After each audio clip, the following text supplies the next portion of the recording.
Ang ilustres ng bra, tapos labas yung dibdib, tapos yung isang straight na manipis, na bakat ang katawan. Yun po ang fashion ngayon ng kababalino. Diba? Sa lalaki naman, pilit-pilit nilang ginagaya ng mga Koreano. Diba? Sa mga lalaki, yun ang fashion ngayon. Pero, ganun pa nga, makikita natin dito, ang Diyos meron pong pagtanaw sa ganitong bagay. May ibang gayak ang Diyos para sa mga Kristiyano. Right. We talk about spiritual. Ano po? Ito ang buong kalasag ng Diyos. Yan po ang dapat suotin ng Kristiyano. Ano po? Yung buong kalasag or the whole armor of what? Of God. Yung ating pong binasa. Ang aklat ng Efeso, siyempre ito po ay sinulat para sa mga Kristiyano. Kaya ito kalasag ay para lang mo saan? Sa mga Kristiyano. Hindi gugustuhin ng hindi mananampalataya ang kalasag ng Panginoon, ang passion ng Panginoon. Ang gusto kasi ng mananampalatayang passion ay di yung sila ay laging open sa kasalanan. Ano po? And then, ang bawat Kristiyano ay pinanganak upang lumaban. Amen po ba yun? Alam nyo, nung tayo ay pinanganak sa Espiritu, start na ng labanan. Right, tama po yan. Kaya si James, kung yan ay safe na, nag-start na ng labanan. Right. Yung babanggitin mo ba yung lalaban na eh. Pagkata na parang meron ka ng tawag dito, struggle. Diba? Yun ang start ng labanan. Nag-aaway na yung lumang pagkatao at bagong pagkatao. 4 na beses pinanggit ang salitang magtindig. Tayo ay tumindig na dumedepensa upang ipaglaban ang pananampalataya na bigay sa atin. Look at Jude, sinabi doon, content for the faith. Diba? Ipaglaban natin ang ating pananampalataya. Ibig sabihin yung ating pinaniniwalaan sa liwanag ng salita ng Diyos. Diba? Nung nakaraan ay merong nag-post about Happy Birthday Mary. And then merong date doon. Tapos meron silang reference na another book na inat nila sa na reference, pero hindi siya kasama sa sa book ng Catholicism. James, iba yung James natin, sa James na dinagdag na reference nila. Na nagpapakita doon, si Mary ay anak ni Ana. Ate Ana. At saka ni Joaya Chi, para si Joaya Chi. Yun ho ang nakasaad doon sa ito. Bakit kayo gumagamit ng reference na gano'n? Samantalang ayon dun sa iyong sinabi ay hindi inspired. Okay, hindi inspired yung book na yun. Ay gagamitin daw nila kasi merong historical book. Ganun. Ano ba pagkakaunawa nila sa inspiration of God? Diba? Pag inspiration of God, yun lang yung dapat nating gamitin. Diba? Sa paniniwala ng Kristyanismo. Diba? Yun po yun. Kaya, mahirap yun. Nagkaroon na ng pangalan yung nanay at tatay ni Mary. Samantalang ang account lang ng lineage ng Panginoong Jesucristo ay sa account ng Matthew at saka ng Luke. Never mention the name of Mary, the mother of Mary. Tapos nakalagay pa doon, yung mother ni Mary ay baog. Baog daw si Ana. Hindi si Ana. Yung si Ana doon sa Aboy, alam niyo, dami na galit sa akin. Sabi ko, why you will use the reference? Sabi ko, hindi sinabi niyo na not inspired. 93 replies ang natanggap ko sa Facebook. Tapos, minumura na ako, sabi ko, it's alright. Hindi na ako nag-comment. Baka magwa 100 Kaya makikita natin po dito na ano eh, yung meron tayong pananampalataya, dapat ipaglaban. Kasi kung bakit ko yung ikinunin, may Sunday schooler dito na lumaki na ngayon, very devoted sa kanilang religion. Now we know of the truth na talagang nasa kalukuhan ng kanilang pananampalataya. Diba? Abiruin mo, kung ang inikilala nilang mga tagapanguna ay may kapangyarihan na ni Santa Maria na ikanonay sa mga books, di adnang paniniwala sila. Nakuha niyo po? Right. Walang standard ng pananampalataya sila. Ay ngayon, dahil sa mga books and yung salita, kasi ang salita ng Pope sa kanila ay salita ng Diyos. Ay nung sinabi ni Pope Francis that he is allowing the union of the men and women, ibig sabihin, tatanggapin nila. E pag sila'y kumakha ng book at kinanonize, di okay na. Diba? Pwede nang ikasal ang lalaki sa lalaki, diba? Sa kanila at saka babae sa babae, diba? Yun ang nalalapit na... Pero meron na nangyayari din, diba? Yung isa, wala pang itinapasang same-sex marriage sa Pilipinas. Yung isa, higit na higit yung pare. Diba? Samantala, doon sa pagsasalita, tamang bayad yung pare na kasal dun sa parehong tungkoy. Ay, huwag naman natin i-judge sila, nagmamahalan sila. Hindi yun nagmamahalan, hindi yun love. Ang tawag doon, last pita na nagliliyap na laman ng bawat isa. Pero yun mo, next, ang gugustuhin mo siya, Amen. sasama kayo. Diba? Wapos daw anak kong yung mga asong pusa. Diba? Tayo ay may tatlong kaaway, ang sanlibutan, ang laman at ang diablo. Ngunit tayo ay may kapitan na nakikipaglaban. Maraming unang Krisyano nakipaglaban. Gaya rin ni David kay Goliath, gaya ni Samson sa mga Pilisteno, at gaya ni Gideon sa mga Midianites, at si Nehemiah dala ang kanyang espada at pananggalang. Diba? Kaya nga ang talagang buhay ng Krisyano ay pakikipaglaban. Diba? Sa ngayon, yun ay ngayon tayo would spiritual ang labanan. Ano po? Sabi ng Bible, we wrestle not against flesh, parang or blood, but fighting is by principalities, against rulers of darkness. Ang kalaban natin ay si Satanas at maraming pampon. Si Satanas na nandaraya, yung nagpakita sa iyo. Sabihin, nagpakita sa akin sino na pugupin.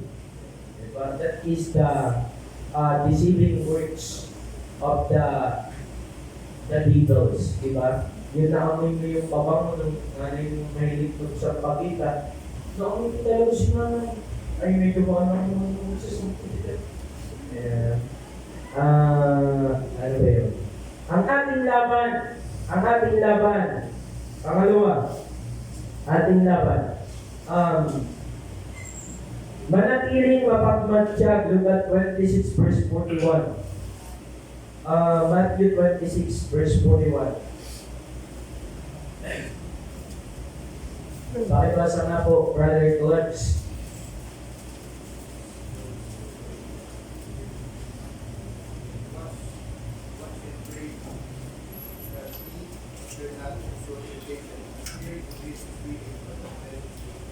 Okay, nakupahan nyo? The Spirit indeed is willing. Ibig sabihin natin yung willingness ng Espiritu. But the flesh is weak. Kaya si Peter, kailangan niyang manalangin. That is the way we can fight. By prayer. Amen. Tayo po ba'y nakapanalangin kanina? Diba? Ibig sabihin, hindi tayo lumalaban kasi ang pagiging watchful Pag ikaw ay talagang nagmamatyag, yan ay buhay na Christian na nananalangin. Diyan mo ipinapakita that we are watchful. Watchful by what? By prayer. Diba? Sabi nga ng Bible, ng quotation, parang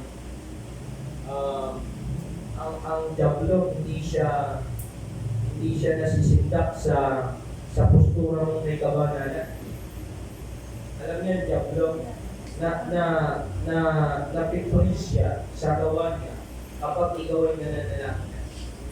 Gawa niyo po, napuprusin na siya. Diba? Nanginginig na siya pag nakikita ang mananampalataya na nananalangin. Kaya tayo manalangin. Kasi ang diablo hindi makakagawa masyado. Diba? Lalo kapag meron tayong mini-ministeryuhan na mga bisita dito. Diba? At kapag tayo ay nananalangin, ay sila po ay napoproteksyonan laban sa works of the devil. Kasi si Satanas, ang laging gusto kuhain ng ang word of God na naitanim. Kaya ang maganda na ipapanalangin po natin sila. And even ourselves, maganda tayo ay nananalangin din at sa ating sarili. Baka ang pinanalangin mo si pastor, ang pinanalangin mo yung simbahan, yung sarili mo, wala ko na prayer. Ay hindi po yung balance. Dapat kung mananalangin tayo sa iba, be sure that mapapanalangin din mo natin yung sarili natin. Diba? Kasi tayo po ay laging open sa gawa ng diablo. Special na okasyon na dapat maging mapagbantay. Ano yun? Bakasyon. Dapat daw ang Kristyano magbantay kapag bakasyon. Diba? Kasi marami nangyayari sa bakasyon. Diba? Pati Christian life, nagpapakasyon din. And then the other one, may karamdaman. Diba? Dapat daw ay maging mapagbantay Nanay Santa Maria kapag kayo Nanay Santa Maria, kapag kayo may karamdaman, mas kado tayong mapagbantay. Ano po? At sa panahon din naman ng tagumpay, kung tayo ay nagtatagumpay sa buhay, ay tayo magbantay kasi ang tagumpay nagdudulot ng kayabangan. Nagdudulot ng kayabangan. Diba? Nagdudulot ng pagmamataas sa sarili. Diba? Maraming tao ay pinagpalagang akatingalan. Ayaw nung tumingin sa baba. Diba? Sa baba lang talagang dami nakatingin siya naghahanap ng piso. Ang dagdag sa pagbili ng moyo. Diba? Ay ngayon, wala.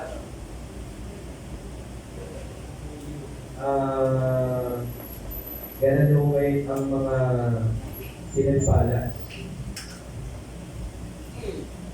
Ang mga bahagi ng buhay Kristyano na madali tayong atakin ng kaaway, ito po mga tatlong bagay nito. Kapag tayo ay mahina sa pisikal, malaki ang tsansa na maging mahina ang ating bahaging spiritual. Ang taong nasa gitna naman ng tagumpay ay madali ring gapiin ng kayabangan at sisira at tatalo sa kanya. Kaya nga, be aware, may labanan kapag may karamdaman, may labanan pag bakasyon, at may labanan kapag nasa tagumpay. Then number 3, ang hindi inaasahang pag-atake. Alam niyo yung history ng Pearl Harbor, di ba? Na ang Amerika ay hindi naging handa. Ganun din mo tayo, dapat tayo ay laging aware na anytime pwedeng may umataking kaaway. Ang spiritual na pakikipagbaka ang sumusurpresa sa mga Kristyano maging armado bago dumating ang pag-atake. Kaya we talk about double armor.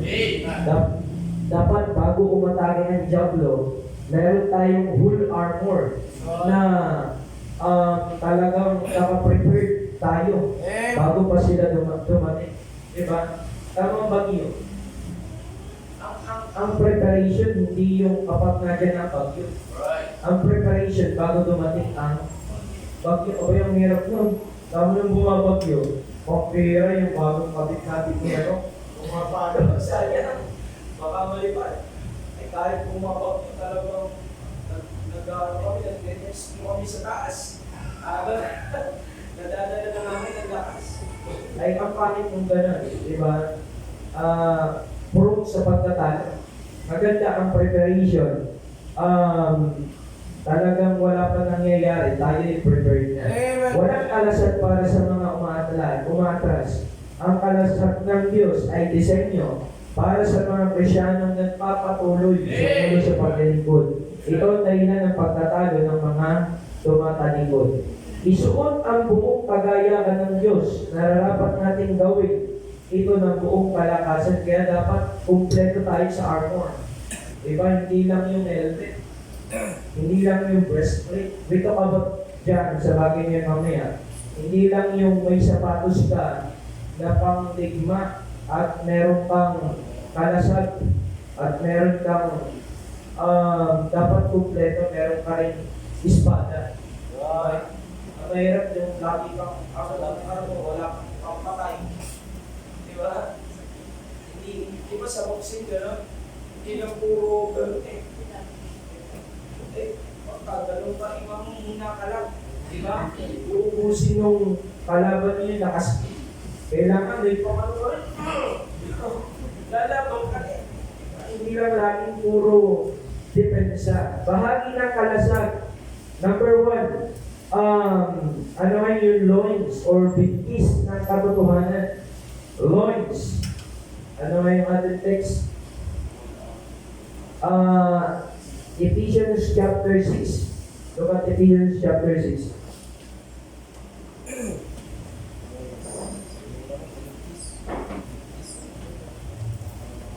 Verse 11. Look at verse 11. Put on the whole armor of God that ye may be able to stand against the wiles of the devil. For we wrestle not against flesh and blood, but against principalities, against power, against the rulers of the darkness of this world, against spiritual wickedness in the high places. Wherefore take unto you the whole armor of God, that ye may be able to withstand in the evil day, and having done all to stand. Stand therefore, having your loins girt about with truth. Yan ho yung una, yung loins girt about with truth. Ito'y bigkis ng katotohanan. Ang bigkis na ito ay nagtatalig ng mga iba't ibang kalasag sa isa't isa.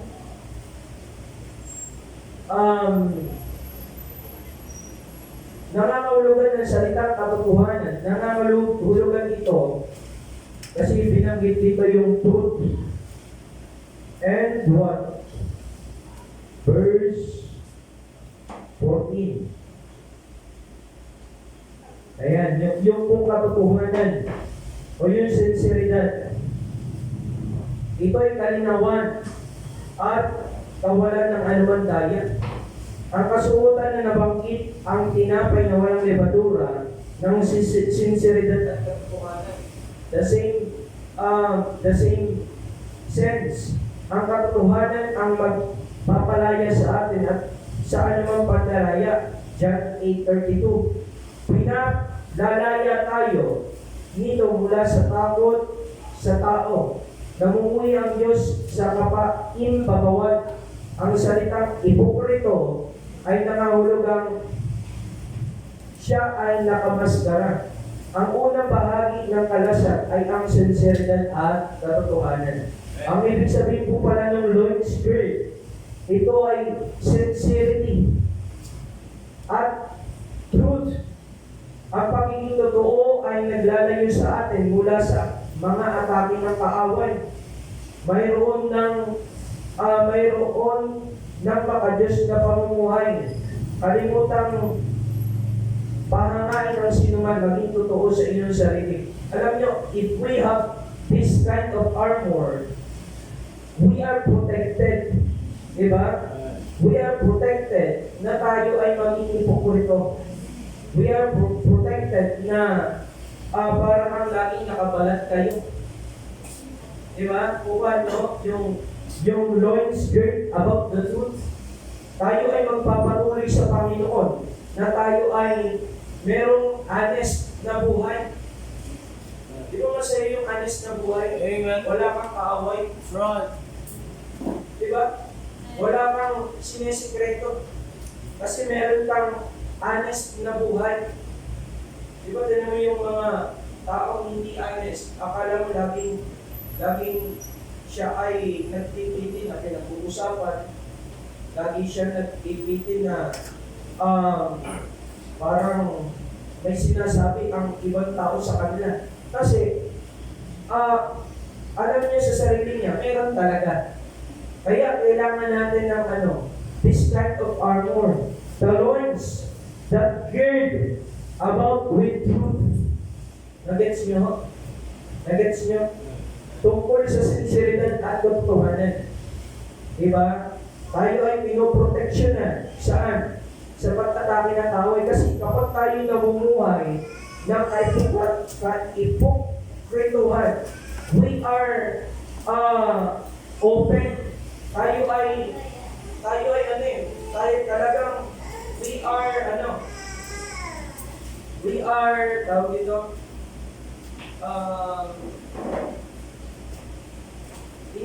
tayo ay nagpapakita na tayo ay pumapaya ng diablo gumawa sa ating buhay. Nakuha nyo? Yung buhay na may pagka-ipokrito. Diba? Kaya dapat tayo ay magbigis ng kalasag nito. Yung pong Lord, bigis ng katotohanan para tayo ay protektado rin sa diablo. Kasi habang tumatagal yung mga tawag dito, yung mga kasalanan na ating patuloy na pinoproteksyonan sa ating sarili, yan ay nag-aalaga tayo ng gulayan. Na someday, hindi na natin matalo. Yan po yan. Then number 2, balutin ng katwiran, Ephesians chapter 6 verse 14. The breastplate of righteousness. Ano yung breastplate? Ngayon, iba na eh. Ang gamit na ngayon ni Bulletproof. Bulletproof. Sila naman yung breastplate, talagang pag tumama yung palas mo, ano lang siya, may gas-gas na bumako lang ng punti, pero hindi tumusok. Kumano lang, chor, gano'n lang. Pag ikaw ay may armor na ganito, ay ako napakaganda. Di ba? Ano niyo sa history? Parang World War I. Di ba lang siya? Ano siya? May napaano Bible. Maganda rin. Nakaligtas siya nung Bible. Ano yun? Sa Facebook. Nag-viral yun Ano siya parang buhay pa siya ngayon. Napakatanda na.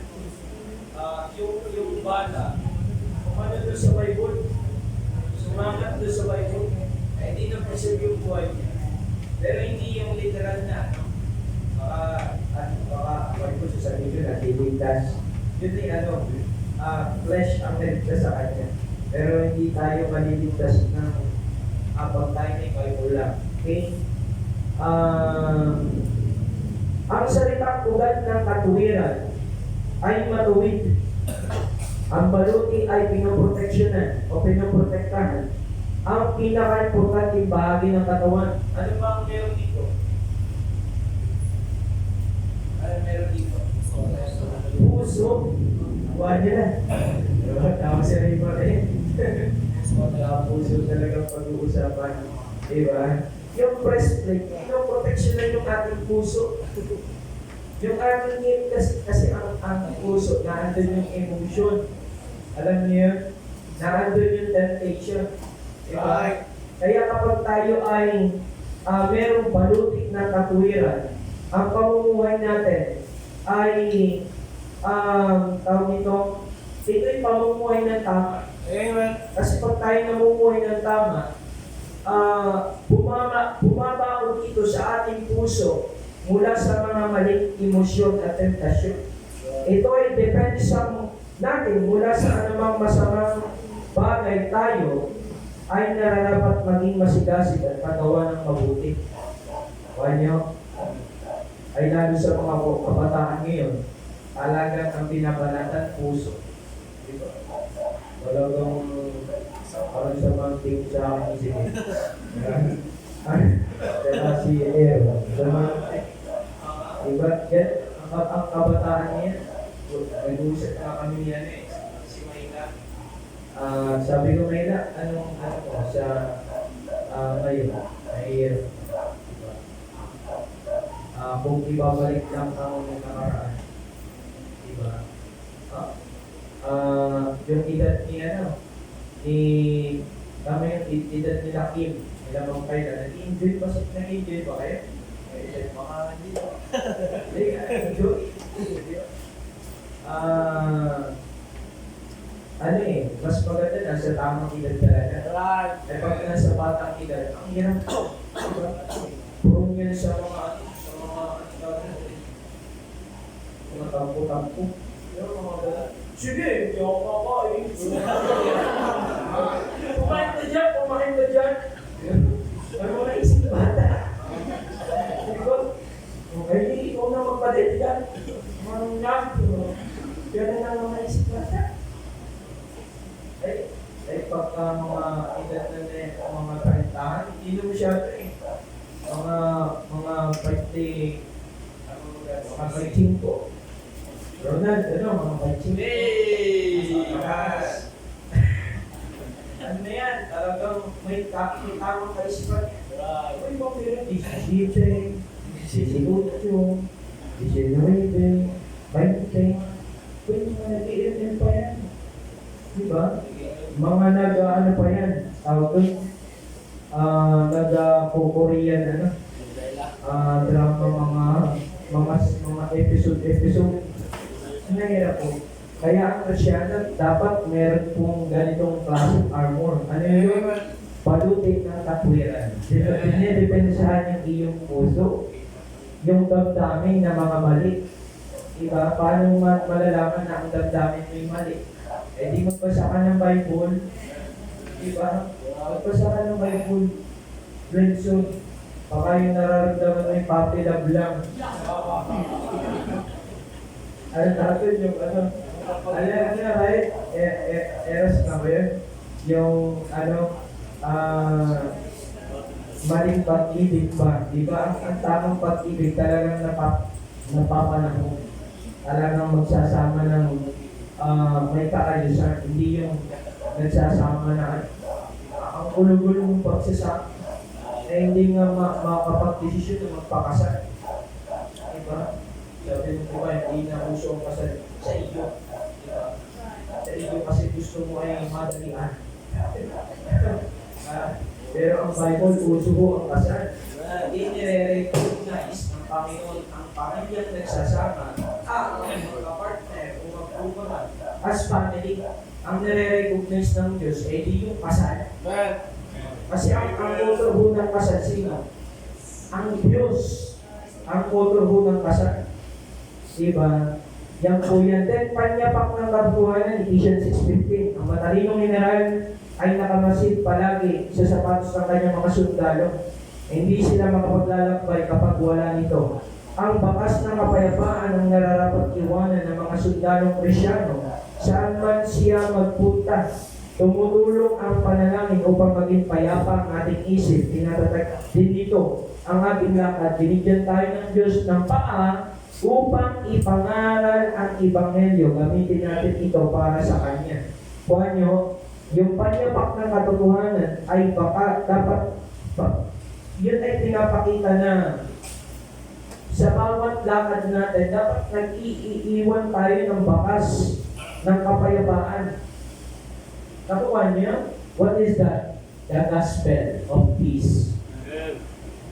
The gospel of peace. Diba? Ano na pinag-ituan na? Preach with the preparation of the gospel of peace. Dapat ganun, dapat talagang yung paa mo, ang purpose nito, laging tumayo. Yun. Di ba kahit nasa trabaho ka, kahit nasa eskwelahan ka, kahit nasa bahay ka, kaya nga dapat itong paang ito, hindi pupunta sa lugar na you are not, parang hindi, you are not confident to share the word of God. That is the wrong place. Para hindi nila gets. Dapat yung paang ito, huwag niyong dadalhin sa lugar na hindi ka magkakaroon ng kumpiyansa. May pangalan ng Ebanghelyo. Ano yung lugar na yun? Hindi yung mga maling lugar. Mag-share ka ng word of God, gabi, pupunta ka sa party. Share mo kung Diyos ay lugar ko. Share ako ng gospel. Gabi, dalawa lang kayo. Mag-share ng gospel. Mabait lalaki. Hindi gospel ang isi-share doon. Ang isi-share doon, lahat. Diba? Lahat. Talagang lahat ng pasakong. Susumitin ko mga bibig. Kaya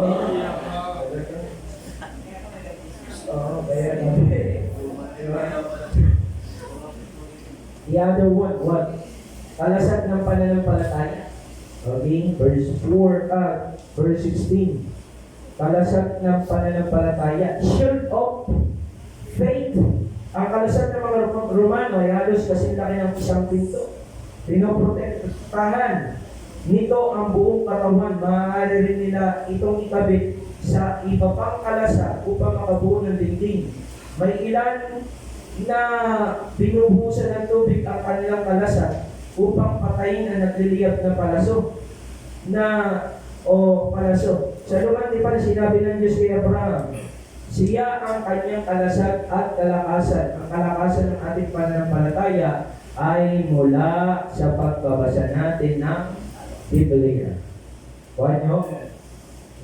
Ang magiging kalasag natin sa Espiritu, yung ating pananampalataya na tumatatag sa Panginoon.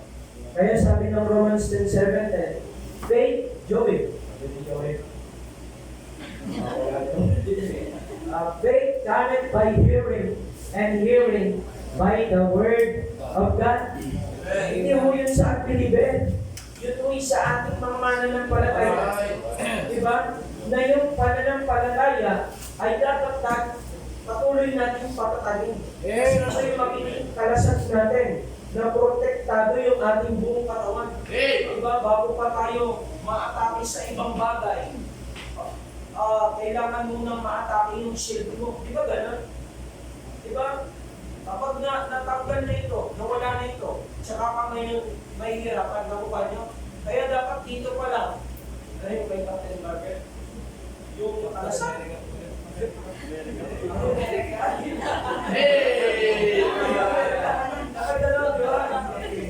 Tatalunin muna nila ito. Diba? Bago matali yung element, yung breastplate. Kung ano, ay kaya dapat ang Kristyano, nagbabasa ng Bible. Ay ang pag-asa ng Kristyano, yung pag-attend ng Sunday, kasi pag Sunday lang sila nakakapagpuklat ng Bible. Okay, buksan mo natin ng Biblia. Ay ang malupit, yung pinagbubukas na ng Biblia, ay Sunday na ka ng pag-asa, hindi pa makapagbukas. Pinatama, nasa nakatabi, diba? May nakaipit na love letter. Ipitan lang pala ang Bible. Ano po? Okay. Asa na tayo? Ayun. Kaya dapat tayo nagbabasa ng Biblia. Pinalalago tayo sa ating pananampalataya. Kaya din tayo nito upang angkin ng mga pangako ng Diyos. Ang pananampalataya ay paniniwala sa salita ng Diyos hanggang ito'y maranasan sa ating buhay. Kuha nyo, ang pananampalataya pala, yung ilalagay mo ang buong pagtitiwala sa kung ano yung sabi ng Diyos. Yun ang faith. Basta sumunod ka lang, that is faith. Saan ka susunod? Pag sinabi ng Diyos, sumunod ka. That is faith. Diba yun yung ginawa ni Abraham? Yun ang faith eh. Yung ginawa ni Abraham, sumunod lang siya. Kasi sinabi ng salita ng Diyos. One, ay sinabi ng Bible, there are three that bear records in heaven, the Father, the Son, and the Holy Ghost. The Father, the Word, and the Holy Ghost. Eh, tanggapin lang natin.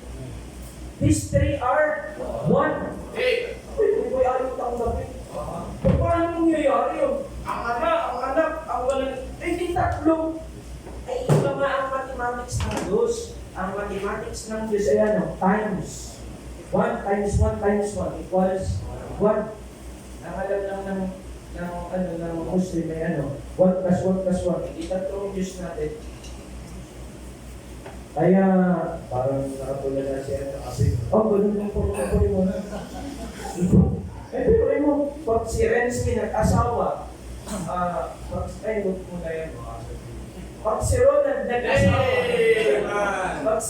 nag-asawa, sila'y tatawagin isa. Ito pa ibang mathematics ng Diyos. Di ba? Ang isang araw sa Diyos, 1,000 taon sa tao. Kaya hindi na naman kawalan ng Trinity. Kasi ang ginagamit nila, plus. Iba nga ang mathematics ng Diyos. Di ba? Ang atin lang, maniwala lang tayo sa kung ano sabi ng salita ng Diyos. Ang sabi ng Bible, ipangaral mo lang ang Ebanghelyo. Tapos masisave lang tao. Yun lang. Maniwala lang tayo. Na may kapangyarihan yung pagsasalita mo na si Kristo ay namatay, nailibing, at muling nabuhay. That's all. Ang Diyos ang gagawa. Pero ang gagawin natin, tayo ay willing lang na sabihin yan sa tao. Ang Diyos ang magliligtas, di ba? Albarin mo yung natin ngayon ni Marcel. Amen. Samantalang ang galit din dati. Ngayon, ang lubay-lubay mo. Hopefully, yung assurance of salvation ay emphasize ko sa kanya. Ano po? Pati kay James, di ba? Kaya, makita mo natin yung mga bagay niyan. And then, ano na kasunod? Helmet! Ang Tagalog dito, turbante. Ano ba dyan? Turbante rin? Ayan, turbante ng kaligtasan. Pero yan mo ay helmet. Diba ang helmet kapag ka sa motor na aksidente, ano na po proteksyonan? Utak. Utak, siyempre, pag tumalog yung utak mo, hindi kalog-kalog ka. Diba? Kaya ang pinoproteksyonan ng helmet of salvation, yung ating kaisipan. Diba? Yung ating kaisipan. Ang helmet ang pinaka-binigyang diin.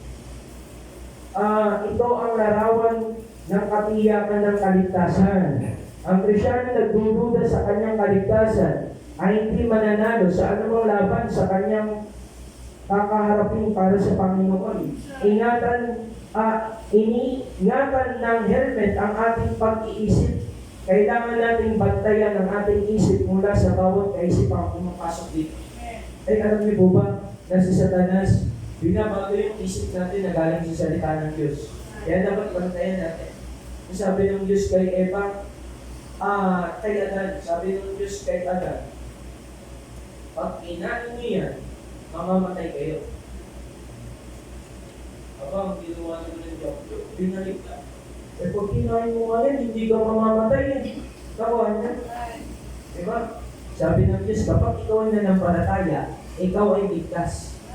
Kaya liwanag, for God so loved the world that He gave His only begotten Son, that whosoever believeth in Him should not perish. Tapos tatanungin ni Satanas, sabi, ang pananampalatayang walang gawa, patay. Sino yun? Suryano, si Satanas. Binabago. Okay, ang ginagamit na konteksto sa kaligtasan ay yung bagay na yun, yung Santiago, ang pananampalatayang walang gawa ay patay. Ay hindi naman yun ang gamit nun para sa mga Kristyano, hindi nagpapakita ng sinseridad sa kanyang pagpuprofess.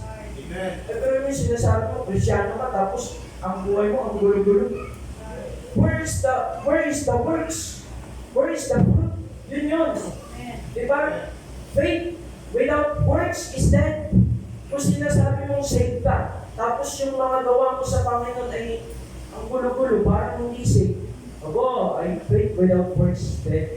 Hindi ang ibig sabihin na kailangan ng gawa para maligtas. Paliwanag, di ba?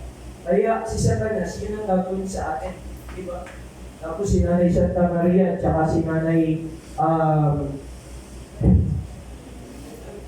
Nanay Marlon, Konsolasyon, ay natutulog na. Tutulog na, really, paper. Ay, ano ako na sa mga bago? Hindi, ang akin na yan, tawag ito, yung ating pananampalataya dapat ay protektado. Yung kaligtasan natin pinangawakan, protektado. Diba? Huwag natin hayaan yung isip natin na natalo ng mga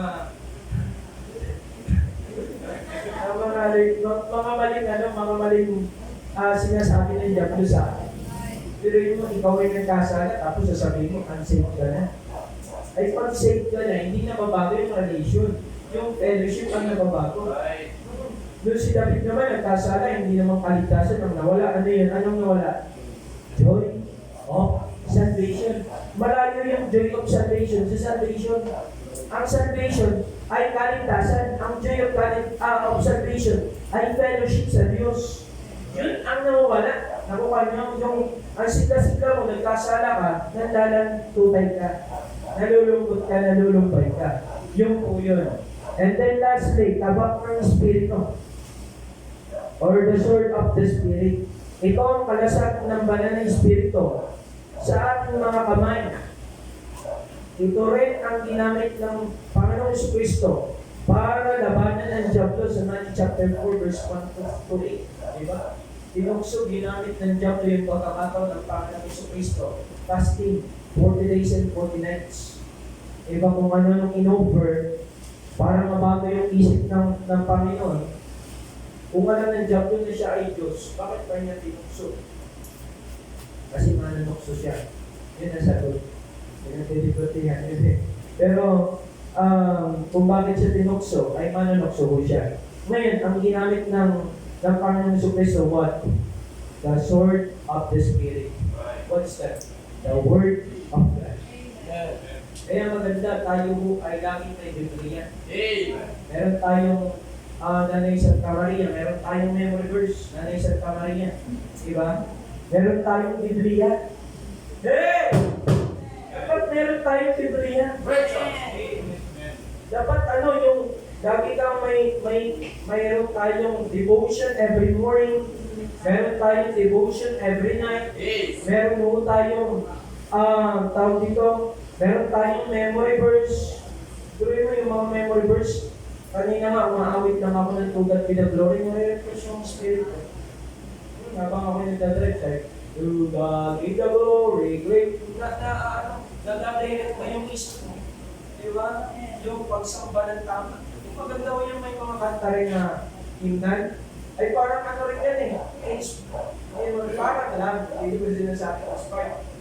Kasi hindi naman lahat ng sumulat ng himnan ay same. We're not sure. Pero yung point na naka-accord sa Word of God, naka-incline sa salita ng Diyos, nare-refresh din yung ating spirit.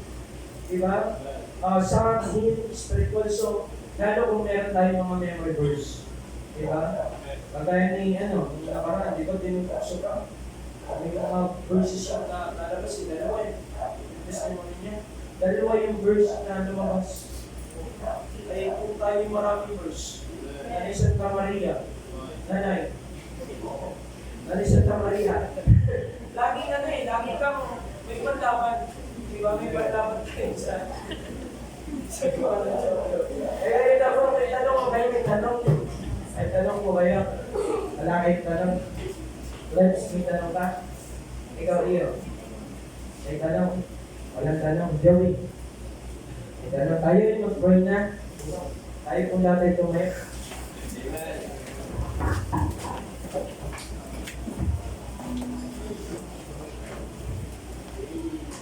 Hindi po tayo po yung po. Bigit tayo po lang namin. Maraming Diyos na mga pagkailan sa lakas ng ulit. Nagbiyaya ang mensahe pa ng ayaw ng bawat bayo para kami Panginoon hindi talunin ng kaway. Hindi namin Panginoon ng mga panusin na lubong pinagkaloob ko kayo. So, palagi po bawat sa makarinig, so, Panginoon ito ay maging patuloy na karasan po ang ating buhay. Makalala po namin na ito Panginoon na makikipag data sa week day. Gumagawa ang Panginoon. Tulungan po ang bawat sa narito na patuloy tayo pa rin po ang may taas sa magalito, tayo patuloy na mapapriya. Puso po namin ay isang namin ng mensahe na hayat ngayon. Palagi po ang bawat sa mensahe na hayat, pwede po ang pasok para sa amin namin. Patuloy po siya ginagamit namin. Ang mga hapon ito, ay tayo na mapapriya, tayo na may taas. Tanong po kami yan ang puso, kami ko yung patawarin, kasi mga pagkakas ng mga bisita pa doon, o ay bisita pa ay kaya pa sa iyo, bakit sa mga palagi po bansa, sa pagkakawin ay mga Diyos, kaya palagi. Amen. So,